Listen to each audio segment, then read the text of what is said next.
Hey everyone, welcome back. Today we're going to take a look at another new figure from the Mattel Jurassic World line. It's the Dino Rivals Savage Strike Pachycephalosaurus.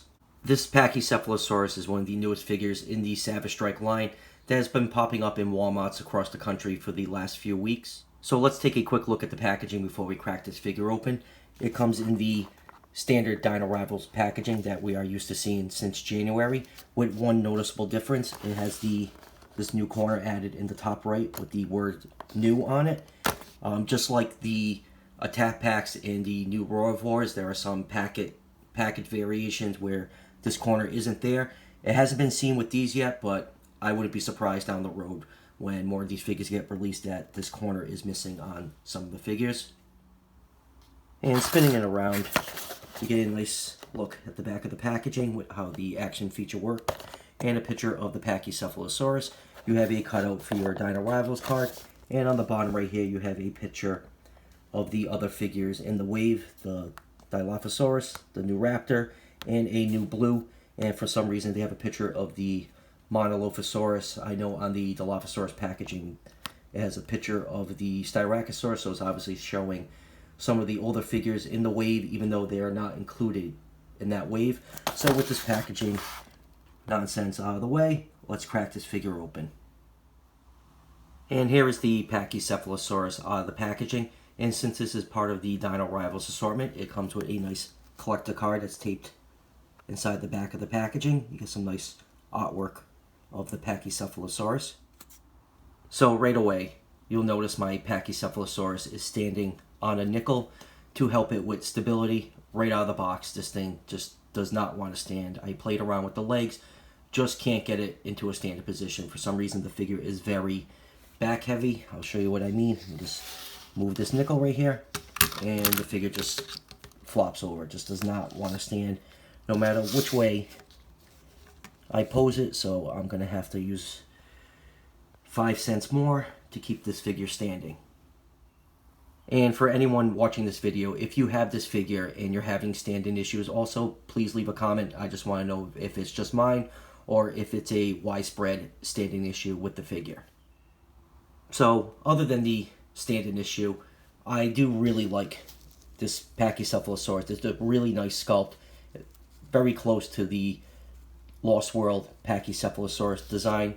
I actually don't have the Legacy Collection Pachy or the Battle Damage. I started collecting right after the Legacy Collection Pachy became very hard to find, and I actually never even saw a Battle Damage Pachy on the shelves in Walmart, so I'm very happy to finally add a Mattel Pachycephalosaurus to my collection. So let's do some quick measurements before we look at some of the finer details of this figure. This Pachycephalosaurus is just over 8 inches long from the tail to the head. The tail is curved, so this figure would have been a lot longer if that tail was held out straight. And it is just about 4 1/4 inches tall from the base of its feet to the top of its head. So this is actually a pretty good size Savage Strike figure. Usually the figures are a little bit smaller, especially when compared next to the Dilophosaurus and the Velociraptors in the line. So this is definitely a nice figure, for good size figure for $10.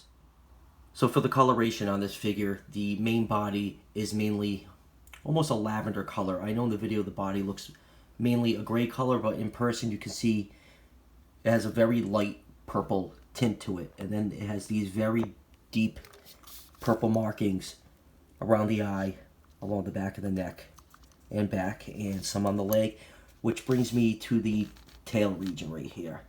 A lot of people do not like that these darker purple markings are underneath the tail. They just look weird. They should have been on the top of the tail. A lot of people thought this was a mistake by Mattel, that the tail was put on backwards.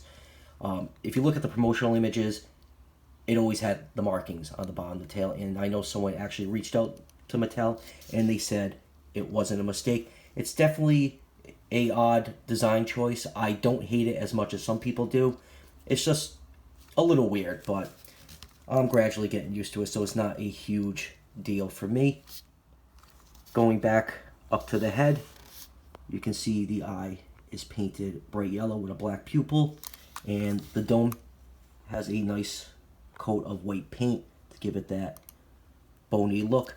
The claws on the hand and feet aren't painted, which is very typical for figures of the scale in the Mattel line. And underneath, the stomach is also painted in a coat of that white paint, similar to what's on the head. Articulation wise, the head can move up just a little bit and look down a little bit, and it can also rotate side to side. The arms are on a swivel. They can move up and down and rotate forward and backwards. The legs, which are completely useless on my figure, can move just a little bit forward. There's like a little bit of resistance on this leg right here. When you pull it forward, it kind of pulls it back. I think that might have something to do with the stability issue of mine. I think it's just that little bit of resistance that's pulling back is causing the figure to topple over and lose its center of gravity. And this leg can move all the way back. You can hear a ratchet click in there. And it also has hip pivot, which is supposed to help with stability. And since this is part of the Savage Strike line, this figure does have an action feature. What you need to do is just push down on the base of the tail, which will cause the the neck to go into the body, and when you get to a certain point, the head will pop forward.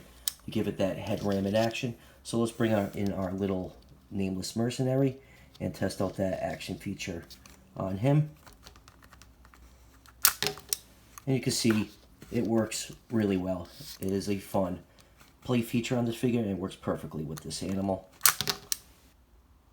So let's move on to some comparisons and see how this figure compares to other figures in the line.